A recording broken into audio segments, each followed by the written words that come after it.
옛날 옛적 프랑스의 한 작은 마을에 있던 노르망디 해안가에는 바람과 바다가 사랑에 빠졌다는 전설이 있었다. 그곳은 바닷바람이 매일 아침 해안가에 부드러운 입맞춤을 퍼뜨리고 파도가 리듬에 맞춰 춤을 추던 아름다운 곳이었다.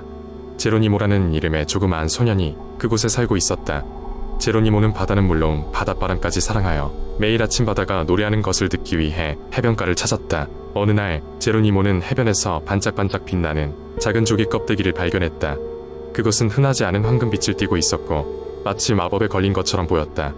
그 조개 껍데기를 집으로 가져온 날 밤, 제로니모는 바람과 바다의 은밀한 대화를 듣게 되었다. 바람은 달콤하고 따뜻한 속삭임으로 바다에게 사랑을 고백했고 바다는 깊고 웅장한 목소리로 응답하였다. 그날 밤부터 제로니모는 매일 밤마다 조개 껍데기를 통해 바람과 바다의 이야기를 들었다. 그 이야기들은 사랑, 모험, 그리고 사색으로 가득 차 있었다.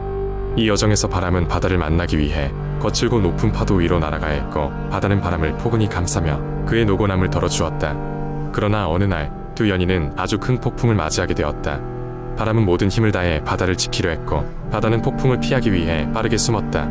제로니모는 그날 밤 그 조개 껍데기에서 들려온 혼란스럽고 두려움이 가득 찬 소리에 몸을 떨었다. 하지만 폭풍이 지나간 후 바람과 바다는 더욱 굳건하게 서로의 곁에 있었다. 그들에게 닥친 폭풍은 결코 끊을 수 없는 유대감을 만들어 주었다. 제로니모는 그 모든 이야기를 듣고 나서야 바람과 바다의 진정한 사랑의 의미를 깨달았다. 이후로도 바람과 바다는 매일 아침 해안가에서 춤을 추듯이 서로의 노래를 불렀고 제로니모도 그들과 함께 꿈을 꾼 채마다 자라는 나무처럼 성장해 나갔다. 시간이 흐르고 제로니모는 어른이 되어 마을을 떠났지만 여전히 그들의 사랑이 깃든 바람과 바다가 있는 그곳을 잊지 않았다. 그리고 여전히 어느 아침 그가 그곳으로 돌아와 해안가에 앉아있으면 바람과 바다는 다정히 그의 이름을 부르며 반겨주곤 했다. 두 번째 이야기. 옛날 옛적 프랑스의 깊은 숲 속에는 마법이 깃든 루미에르 숲이 있었다. 이 숲은 낮에는 평범한 모습이지만 밤이 되면 수많은 반짝이는 빛들로 수놓아져 신비로운 풍경을 자아냈다. 사람들이 이곳을 루미에르 숲이라 부르기 시작한 이유는 바로 이 빛 때문이었다.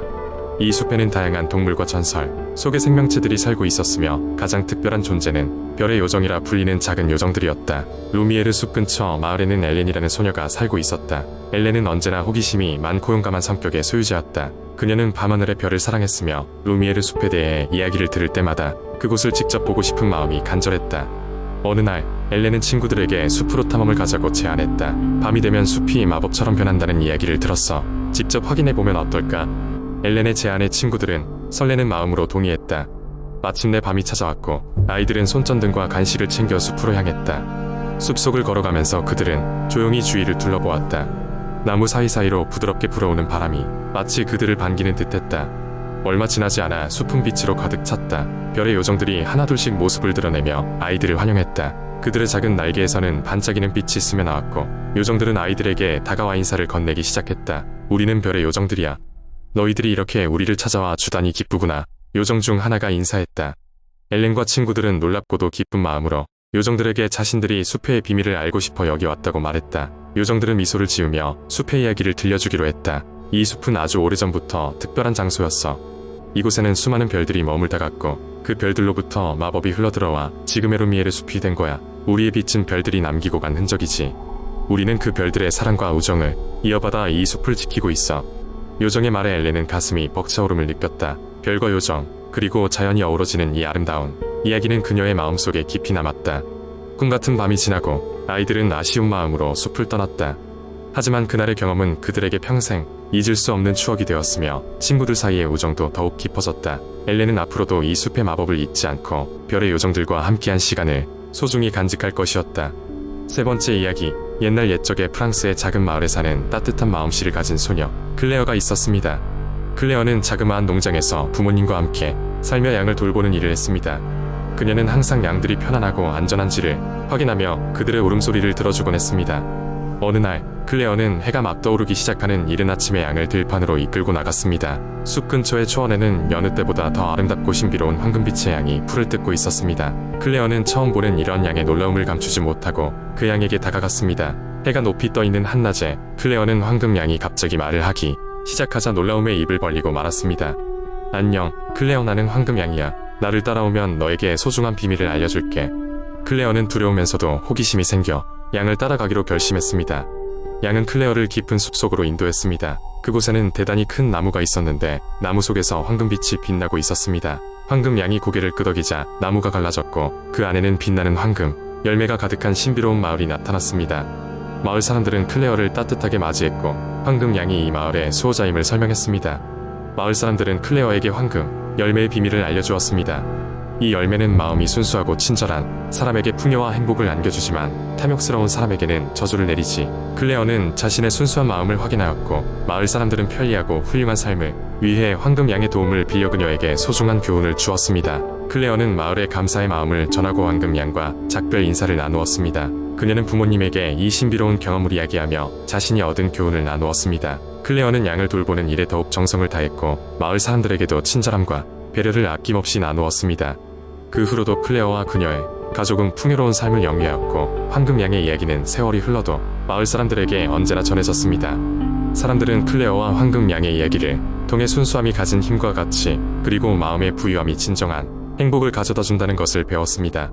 네 번째 이야기, 옛날 옛적 프랑스의 작은 마을에 파브르라는 이름의 마법사가 살고 있었습니다. 파브르는 자연을 사랑하고 이해할 주라는 지혜로운 마법사였으며 항상 숲속에서 시간을 보내며 다양한 생명체들과 교감하곤 했습니다. 그의 오두막은 숲의 가장 깊은 곳에 위치해 있었으며 주민들은 필요할 때면 그를 찾아가 조언을 받곤 했습니다. 파브르는 자연의 변화를 예측하는 능력이 있었고 병든 동물들을 치유하거나 시든 식물의 생기를 불어넣는데 탁월한 능력을 갖추고 있었기 때문입니다. 파브르가 거주한 숲은 평화롭고 아름다웠지만 어느 날부터 무언가 이상한 일이 일어나기 시작했습니다. 강가에는 원인을 알 수 없는 녹조 현상이 나타났고 평소보다 더 많은 잔나비들이 떠돌며 소란스럽게 우러대었습니다.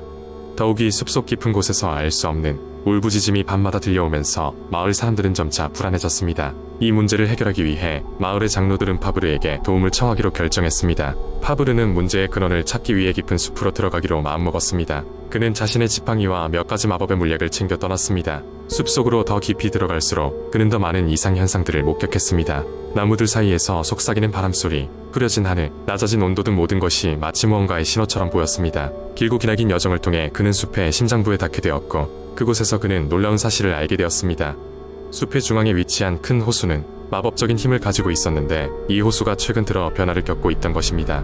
한때 맑고 빛나던 물은 이제 어둡고 칙칙하게 변해 있었고 그 주위로 작은 생명체들이 모여들어 도움을 청하는 모습이었습니다. 파브르는 자신의 지식과 능력을 총동원하여 이 문제를 해결하기로 결심했습니다. 그는 호수 가장자리에 앉아 숲의 모든 생명체들이 가진 이야기를 경청하였습니다. 그런 다음 그는 자신의 마법을 사용해 물의 순환을 새로이 정화하고 재생하는 주문을 외우기 시작했습니다. 이 과정은 몇 날 며칠이 걸렸고 그는 지치고 힘들었지만 결코 멈추지 않았습니다. 마침내 호수는 서서히 원래의 아름다움을 되찾기 시작했습니다. 고요한 물결 위로 다시금 달빛이 반사되었고 산들 바람이 불어오며 숲 전체가 생기를 되찾았습니다. 마을 사람들은 파브르의 노고에 큰 감사를 표했고 숲속의 평화는 다시금 회복되었습니다. 이후로도 파브르는 계속해서 마을과 숲의 조화를 이루기 위해 노력하였습니다. 마을 사람들은 파브르의 지혜와 자비를 전해 듣게 되었고 그의 이야기는 세대를 거쳐 전해지며 프랑스의 전설적인 동화가 되었습니다. 이 이야기는 자연과 인간의 조화로운 공존의 중요성을 일깨워주며 우리가 주변 환경에 얼마나 큰 영향을 미칠 수 있는지를 상기시키는 교훈을 주었습니다. 다섯 번째 이야기, 아주 오래전 프랑스의 작은 마을 몽마톤에 예쁜 사과나무가 있는 숲이 있었습니다. 그 숲은 마을 사람들 사이에서 신비로운 장소로 알려져 있었죠. 그곳에는 연인들이 사랑을 약속하거나 어린이가 놀러가곤 했습니다.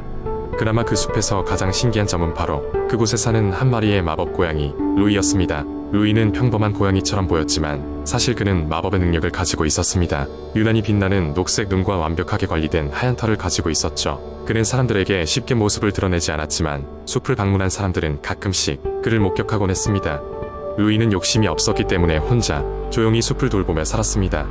그러던 어느 날 마을에 욕심 많고 이기적인 농부가 이사 오게 되었고 그는 어떻게든 사과나무에서 사과를 모두 따서 독점적으로 팔고 싶었습니다. 그는 속으로 저 사과들이 나만의 것이 된다면 부자가 될 수 있을 거야 라고 생각했죠. 농부는 사과나무의 소중함 따위는 신경 쓰지 않았고 오직 이익만을 추구했기 때문에 밤이 되면 몰래 숲을 찾아가 사과를 따내기 시작했습니다. 루이는 이를 지켜보며 몹시 화가 났습니다.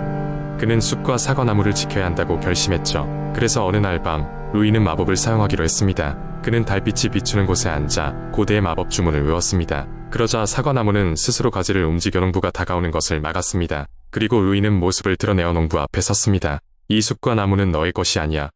욕심쟁이가 되어서는 안 돼. 루이가 말했습니다. 그의 말은 마치 천둥이 울리는 것처럼 농부의 귀에 들렸고 농부는 겁에 질려 도망쳤습니다. 그러나 그는 쉽게 포기하지 않았습니다. 그는 사과나무가 가진 비밀을 알고 싶었고 마법을 깨부수고자 여러 계획을 세웠습니다.